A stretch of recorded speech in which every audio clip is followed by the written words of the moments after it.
twariko turahindura duhagarika agenda y'abadayimoni. Yesu nashimye. Amen. Nanje mpagaze ngashima Imana ivy'Imana yankoreye. Hari ku munsi wa gatanu mu gitondo nafashwe n'ibitero mu maguru. Naravyutse ngoroye amaguru nkuko numva amaguru biranka ko ngorora. Ndavuga ati nene Mana ahaje ngo mbambike imuga kweri ndagorora biranka ko ngorora. Ndavuga ati none mvyuka gute? Sinzi kungene nari nibagiye n'umuntu yari yambwiye ngo nzomuzane ngaha bamusengere. Nagumye njyamye numva arampamagaye ngo rero tugende ngo basengere. Ndavuga ati none nanje ko ngwaye atamaguru ufise bitakunda ko ntambuka ca ndamujana gute.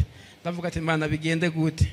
Sinzi ko naciye nicara ndasenga numva biragabanutse. Ndavuga ati reka nandare buke buke kwa ntivyasaba mfunyije amaguru akanya gatoye naza numva ndushe. Ndiko ndatamba haheza akanya nkaza numva ndarushe nkicara haheza akanya ndaho nkaza numva ndarushe. Ndavuga ati bagenda gute. Turaza ngaha buke buke turashika turatonda ngaha ku murongo ariko naratonda haheza akanya ngenda kugira numve ko amaguru yoruhuka. Cumagaze ngashima Imana baransengeye abasenzi n'umuvyeyi yaransengeye. Magaze ngashima Imana ku munsi wa gatandatu naho naje ngaha ku Karago.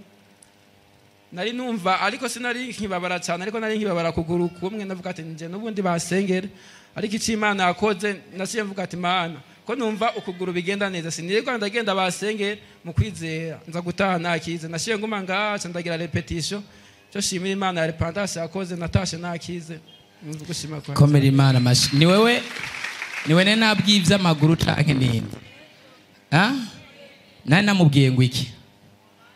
Nani namubwiye ko hari gitero c'amaguru hari mitego baguteze mu maguru. Ni menga ni mu masengesho yo mu ndwi iheze mu ndwi yahera ari mu masengesho uhagaze hajya. None urumva vyaciye biba ariko Imana yarabihagaritse. Dukomera Imana mashi menshi cyane. Ndavyibuka ko yarahagaze hajya naramuhagurukije ca ndabimubwira. Dukomera Imana mashi menshi ko Imana yacu ibona kandi igahishura kandi igahagarika imwe mu mbiza abadayi.